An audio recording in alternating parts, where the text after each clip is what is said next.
Well, we have a number of lawmakers from Virginia and North Carolina making statements tonight about President Biden's announcement. Let's get to Virginia Governor Glenn Youngkin first, saying in part, quote, "It's time for our nation to now come together with resolve to secure our borders, structure safe communities, grow an economy that lifts up all Americans and restores peace through strength." We also have words from North Carolina's Governor Roy Cooper tonight. He said in part, quote, "President Biden has cemented his place among our nation's finest presidents."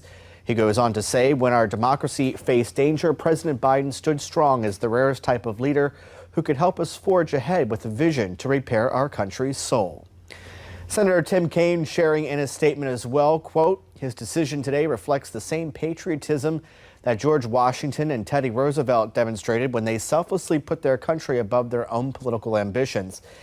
Now, Senator Tim Kaine has also endorsed Vice President Harris as the presidential nominee.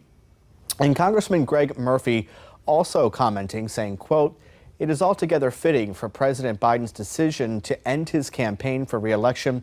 America is not about one person, but we, the people." The Democratic Party of Virginia also making a statement tonight as well. Chairwoman Susan Swecker saying, quote, "Though President Biden's decision not to run is painful for so many of us, it represents his greatest quality, unwavering patriotism and service to the American people."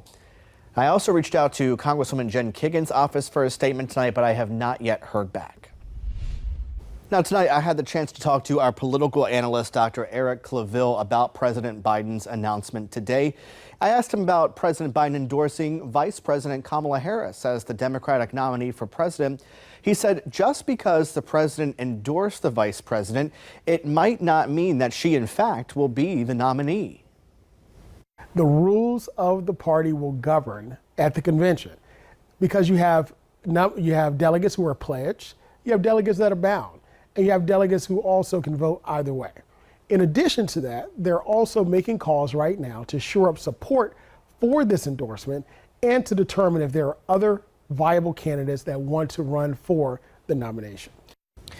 The Democratic Party will also be looking at who to pick as the vice presidential candidate, and there are a number of potentials, including North Carolina Governor Roy Cooper. Dr. Claville saying this is a total reset of the game plan for the Democratic Party. In their game of chess, their move has to be strategic in order to secure states, more specifically battleground states, in which the Democratic Party they're trailing currently in some with President Trump, but they also have to look at a demographic. They have to look at the demographic that they are losing in that particular race, which are white males.